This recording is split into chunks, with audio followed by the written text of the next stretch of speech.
散歩散歩チャンネル。あなたは大丈夫？旅行に行く前に知っておきたい温泉のマナー。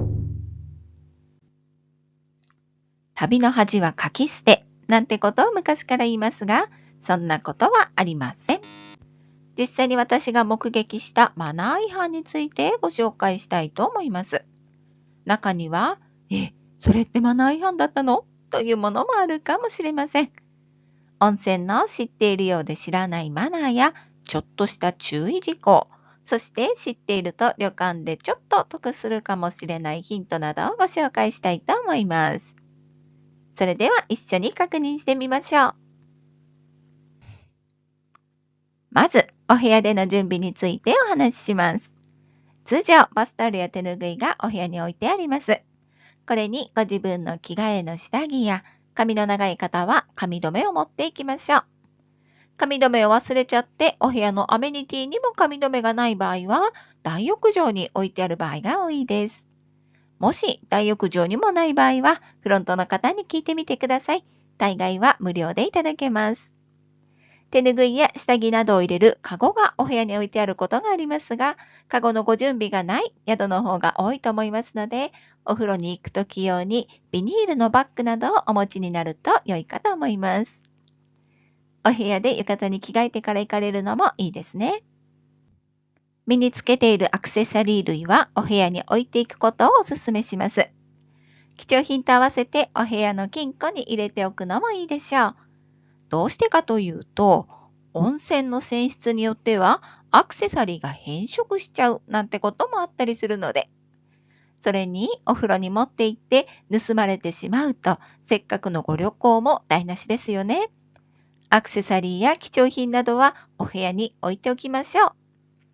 では、ここからいよいよマナーについてご紹介です。その1、携帯はお部屋に置いていきましょう。この時点で、という方もおられるかもしれません。どうして携帯電話を持って行ってはいけないかというと、携帯電話にはカメラの機能がついていますよね。人様が裸になる場所にカメラは持っていかない。これは最低限のマナーです。また最近は大浴場入り口に携帯持ち込み不可という案内を出しているお宿も増えています。写真を撮るとか撮らないとかの問題ではありませんので、携帯はお部屋に置いていきましょう。続いて、大浴場に着いたら、マナーその2。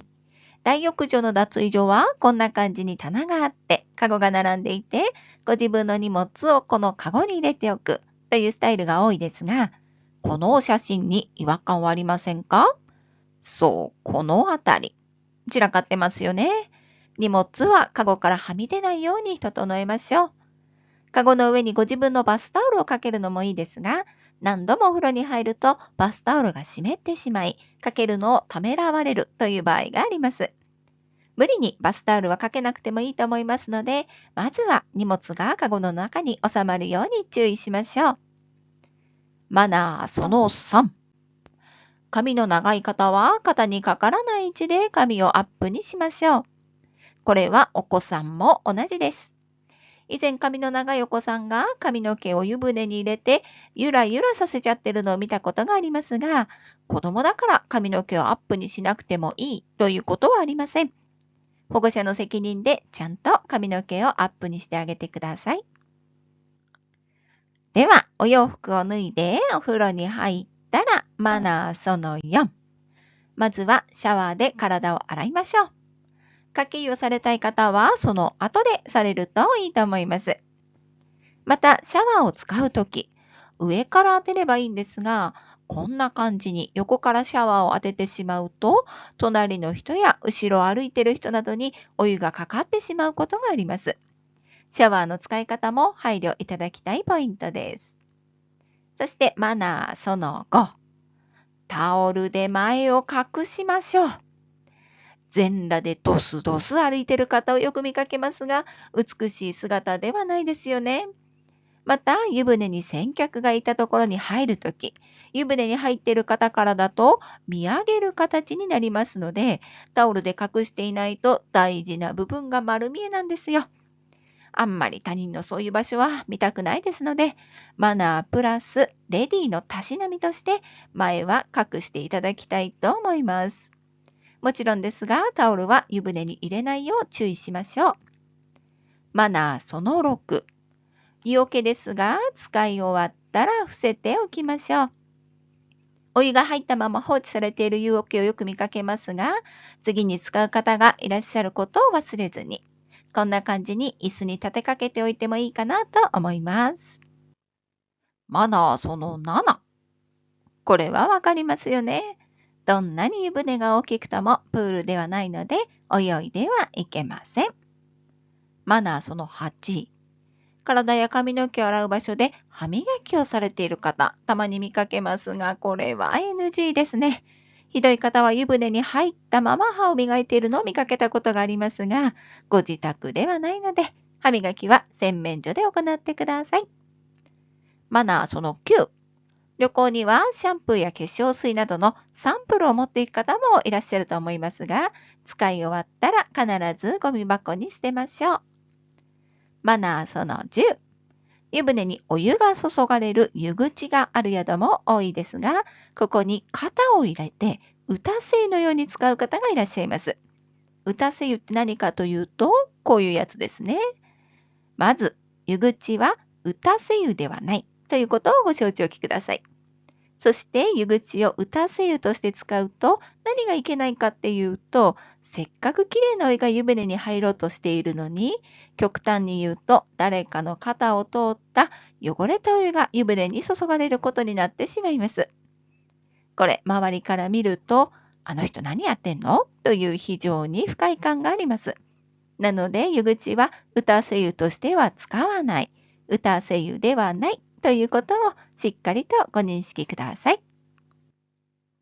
マナーその11。体や頭を洗う場所にご自分の私物や手ぬぐいで場所を取る方がいますが、場所取りは禁止です。マナーその12。シャンプー、リンス、石鹸などは持ち帰ってはいけません。マナーその13。お風呂から上がって脱衣所に行くとき、びしょびしょのままだと脱衣所が濡れてしまうので、簡単に体の水分を拭き取りましょう。